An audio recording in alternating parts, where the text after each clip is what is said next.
శ్రీరామ రామ రామేతి రమే రామే మనోరమే సహస్రనామ తత్తుల్యం రామనామ వరానమే. ఓం జై శ్రీరామ్. సత్యనిష్ట గురు ప్రార్థన ముగించి పతాంజలి యోగ సూత్రాలు సమాధి పాదంలో రెండవ సూత్రం యొక్క అంశాన్ని వివరిస్తున్నారు. యోగశాస్త్ర రీత్యా ఈ చిత్తానికి 5 రకాలైనటువంటి ముఖ్య వ్యాపారాలు ఉంటాయి. అంటే ముఖ్యమైన పనులు. మానవుని ప్రవర్తన అంతా కూడా ఈ 5 అంశాలకు అనుసంధానించబడి ఉంటుంది అని అనగానే శ్రావణభూతి పైకి లేచి గురువుగారు, ఈ మనసు, చిత్తము, వీటి యొక్క వ్యాపారాలు ఎందుకు తెలుసుకోవాలి అని అడిగాడు. అదే సమయానికి ఆ రాజ్యాన్ని పరిపాలిస్తున్న రాజు అక్కడికి వచ్చాడు.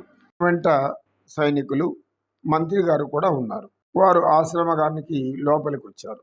గారు ఉపన్యాసాన్ని కొనసాగిస్తూ ఉన్నారు. శిష్యులందరూ కూడా ఏకాగ్రతతో వింటున్నారు. రాజును గమనించకుండా సత్యనిష్ఠులు తన ప్రసంగాన్ని కొనసాగిస్తుండగా రాజు ఎక్కడ లేని ఆగ్రహం చెంది తన సైన్యాధ్యక్షుడితో చెప్తాడు.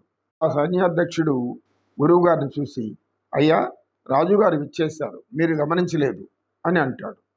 సత్యనిష్ఠుడు ఆ రాజును చూసి, ఆశీర్వులు కండి అంటాడు.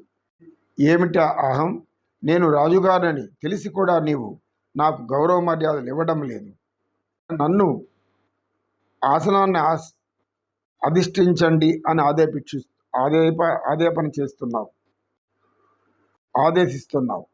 తలుచుకుంటే ఈ క్షణంలో నిన్నేమన్నా చేయగలను అన్నాడు. శిష్యులు కొంచెం భయంతో లేచి నించున్నారు. అయితే సత్యనిష్ఠుడు పైకి లేవలేదు. నన్ను చూసి కూడా నీవు లేవలేదు, ఎందుకు లేవలేదు? నేను ఈ దేశపు రాజుని అని అన్నాడు. అప్పుడు సత్యనిష్ఠుడు చిన్న నవ్వు నవ్వుతూ, రాజుగారు, మిమ్మల్ని అందరినీ ఈ సకల సృష్టిని సృష్టించిన వాడు దైవం, అతడున్నాడనేది గ్రహించాలి. క్షత్రియ ధర్మం ఏమిటంటే ఋషులను, మునులను, యోగులను, సన్యాసులను, జ్ఞానులను గౌరవించాలి. ఇది క్షత్రియ ధర్మం. దృష్టిలో ఇది నేరం అవుతుంది నాయన అని అన్నాడు. ఆ రాజు, మీరు మాటి మాటికి దైవం దైవం అంటున్నారు, నాకు ఆ దైవాన్ని చూపగలరా అన్నాడు. దైవాన్ని చూడడం అంటే మనకు భౌతిక శరీరం ఇచ్చిన ఈ 2 కనులతో చూడలేము. దానికి జ్ఞాననేత్రాలు కావాలి, జ్ఞాన దృష్టి కావాలి. అంటే భక్తి, శ్రద్ధ, దైవం మీద ఉన్నటువంటి విశ్వాసం, పూర్ణమైన ప్రేమ ఆయనకే అర్పించాలి అని అన్నాడు సత్యనిష్ఠుడు. ఏమి నువ్వు చెప్పేదేమి? చూపు, లేదంటే నేను ఆశ్రమమే లేకుండా చేస్తాను అన్నాడు ఆవేశంగా. అలాగే మహారాజా, మీరు రండి, నేను అడిగే ప్రశ్నకు మీరు జవాబు చెబితే నేను మీకు దైవాన్ని చూపెడతాను అన్నాడు. ఒక శిష్యురాలను చెప్పి ఒక పాత్ర నిండా పాలును తీసుకొచ్చాడు. పాలును అక్కడ ఉంచి అందులో నీరు పోశాడు. మహారాజా, మీరు రాజుగారు, సర్వస్వతంత్రులు, సర్వజ్ఞానం కలిగిన వారు, సర్వశక్తివంతులు అని చెప్తున్నారు.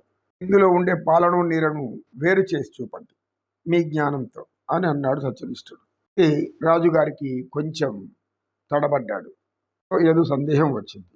పాలను, నీరుని ఎలా వేరు చేయడం అని ఆలోచించాడు. అక్కడనే ఉన్న మంత్రిని కూడా అడిగాడు. ఆ మంత్రికి కూడా ఏమీ గోచరం రాలేదు. రాజు, అయితే నీవు వేరు చేసి చూపగలవా అన్నాడు.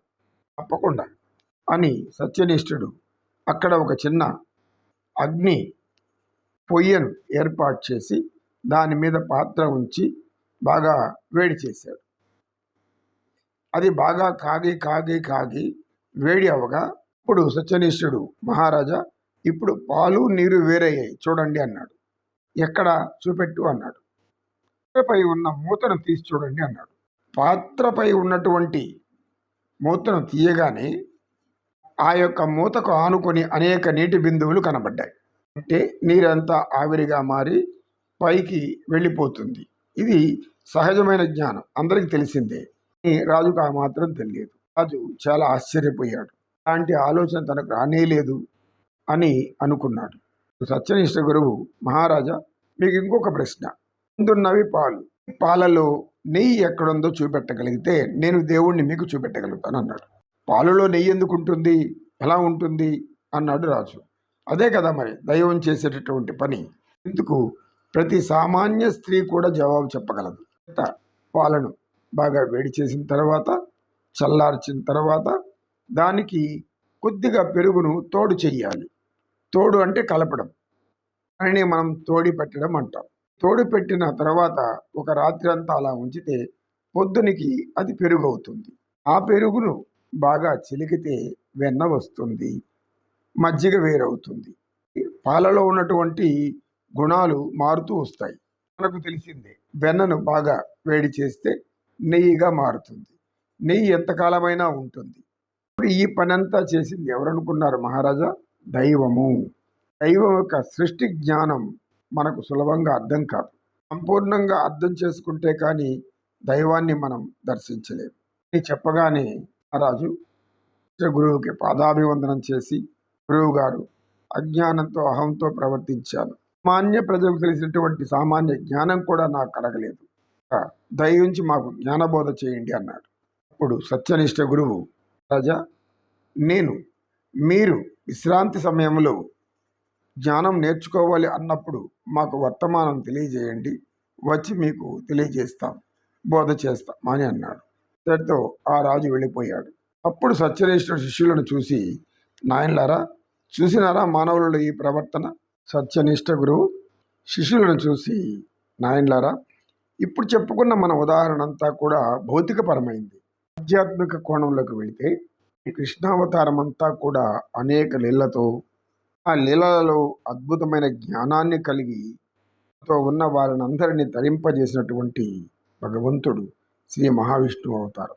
శ్రీకృష్ణ పరమాత్మని మనసు ఎప్పుడు కూడా పాల లాంటిది. ఆయనలో చిత్త ప్రవృత్తులు ఏమీ ఉండవు. స్వచ్ఛమైన పాలులాగానే ఉంటాడు. అతని హృదయం వెన్నలాంటిది. అలాంటి వెన్నలాంటి మనసున్న వారిని తన స్నేహితులుగా ఉంచుకున్నాడు. వారికి వెన్న అనే జ్ఞానాన్ని పంచాడు. వారికే కాదు, లోకానికి కూడా పంచాడు. వెన్న ఎందుకు పరమాత్మ ఇష్టపడ్డాడు అంటే, వెన్న అనంతమైన శక్తితో పాటు జ్ఞానాన్ని కూడా ఇస్తుంది. మానవుల మేధస్సు కూడా అలాంటి పదార్థంతోనే చేయబడి ఉంటుంది. మానవులందరూ సున్నితమైన మనస్సు వెన్నలాగా ఉంటే, స్వచ్ఛంగా పవిత్రంగా ఉంటే అందరూ కూడా జ్ఞానులే అవుతారు. కఠిన శిలలాగా మారిపోతే దైవం యొక్క ధర్మం కఠినంగా శిక్షిస్తుంది.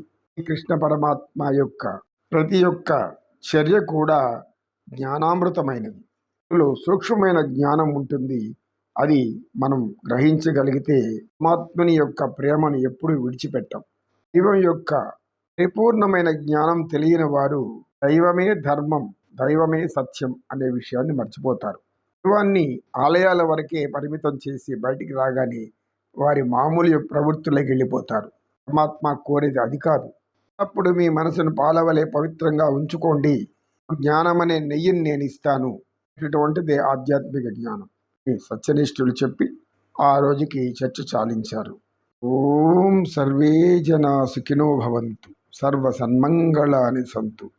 ఓం శాంతి శాంతి శాంతి. ఏతత్ సర్వం శ్రీకృష్ణార్పణమస్తు. కృష్ణం వందే జగద్గురు. నమ్మితే ప్రశాంతత, లేకుంటే అశాంతత. ఓం తత్సత్.